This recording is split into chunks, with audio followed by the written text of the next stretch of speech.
देखो मैंने क्या किया, हमें डिजिट ये दिए गए हैं और हमने कहा फॉर्म ए 3 डिजिट इवन नंबर और रिपीटिशन नॉट अलाउड। मतलब अब हमें नंबर बनाना है 3 डिजिट का, वो भी इवन नंबर, है ना। तो रिपीटिशन अलाउ नहीं है और हमको बताना है कितने नंबर पॉसिबल हैं, है ना। How many numbers are possible, हमको ये बताना है कि आखिर कितने नंबर्स पॉसिबल हैं जो कि 3 डिजिट के होंगे और इवन होंगे, है ना। कितने नंबर पॉसिबल हैं जो कि 3 डिजिट के होंगे और इवन होंगे और रिपीटिशन अलाउ नहीं होगा। अब देखो कोई भी नंबर, जैसे मान लो मैंने एक नंबर लिया 134, मान लो मैंने लिया 126, मान लो मैंने लिया 122। अब देखो अगर लास्ट डिजिट इवन है तो पूरा नंबर इवन हो गया, है ना। देखो अगर लास्ट डिजिट इवन है तो पूरा नंबर हमारा इवन हो गया और हमें 3 डिजिट का नंबर चाहिए, तो इसका मतलब हमें यहाँ पर 3 स्पेस बनाने हैं, 3 स्पेस, और रिपीटिशन अलाउ है नहीं, है ना। अब देखो अगर नंबर 3 डिजिट का है और इवन है तो इसका मतलब लास्ट डिजिट इवन होना चाहिए। पहली बात ये ध्यान दीजिए, लास्ट डिजिट इवन होना चाहिए। देखो अब इवन नंबर कौन कौन से इसमें है, 2 और 6, 2 इवन नंबर हैं, 2 इवन नंबर हैं। इसका मतलब लास्ट प्लेस को भरने के 2 वेज हो गए। अब देखो ध्यान दो, पहले हम लास्ट प्लेस को भरेंगे। अगर किसी सवाल में, ध्यान रखना, परम्यूटेशन कॉम्बिनेशन के किसी भी सवाल में अगर कुछ एक्स्ट्रा कंडीशन आ जाती है तो पहले हम उस एक्स्ट्रा कंडीशन को सेटिस्फाई करते हैं। जैसे यहां पर हमें नंबर चाहिए है इवन, तो इसका मतलब लास्ट नंबर को या तो 2 से भरेंगे या 6 से भरेंगे। तो लास्ट नंबर को भरने के 2 तरीके हो गए।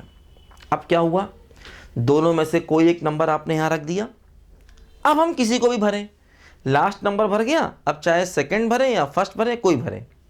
अब देखो क्या हुआ, रिपीटिशन अलाउ है नहीं, ध्यान दो, रिपीटिशन अलाउ है नहीं। तो इसका मतलब लास्ट को भरने के 2 तरीके, अब दोनों में से कोई एक नंबर आपने यहां रख दिया होगा। अब टोटल नंबर बच गए 5, क्योंकि इन दोनों को नहीं रखा, दोनों में से किसी एक को रखा यहां पर। हाँ, नंबर ऑफ वेज हैं 2, इसको लास्ट प्लेस को भरने के तरीके 2 हैं, लेकिन दोनों को नहीं रखा, रखा किसी एक को। तो इन दोनों में से भी एक नंबर बच गया होगा और बाकी बचे और, तो कुल कितने नंबर बचे, 5। अब इसको भरने के हो गए 5 तरीके और इसको भरने के तरीके और कम एक 4, है ना। इसको भरने के 2 वेज, क्योंकि आपने इन दोनों में से कोई एक रखा, दोनों को नहीं रखा, किसी एक को रखा, इसलिए वेज हो गए 2।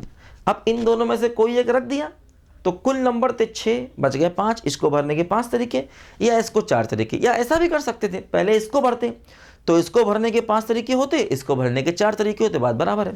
तो टोटल नंबर कितने बन गए, 4 × 5 × 2, मतलब 40 नंबर्स, ठीक है, आर पॉसिबल। टोटल जो हमारे हुए वो 40 नंबर पॉसिबल हैं, ठीक है, 40 नंबर। अब देखो जैसे मान लो मैं सब कुछ वही रखता, इस क्वेश्चन में मान लो मैं सब कुछ वही रखता और मैं क्या करता, सब कुछ वही होता, इसकी जगह मैं रिपीटिशन अलाउ कर देता, है ना। मान लो मैं कहता कि हमारा जो रिपीटिशन है वो अलाउड है, मान लो, बाकी सब कुछ वही होता, 3 डिजिट इवन नंबर बनाता और रिपीटिशन को मैं अलाउ कर देता। देखो अब क्या होता, अब हम यहां पर 3 स्पेस बनाते, ठीक, 3 स्पेस बनाते, हमें नंबर चाहिए इवन, तो इसको भरने के तो 2 ही तरीके होते, क्योंकि 2 या 6 में से कोई एक रखना, हमें नंबर चाहिए इवन, तो इसको फिल करने के 2 ही वेज होते। अब देखो ध्यान दो, अब इसको फिल करने के 6 वेज ही होंगे, क्योंकि जो नंबर यहाँ आया वो यहाँ आ सकता है, कोई दिक्कत नहीं, क्योंकि देखो टोटल नंबर हमारे पास 6 हैं और इसको फिल करने के भी 6 वेज ही होंगे।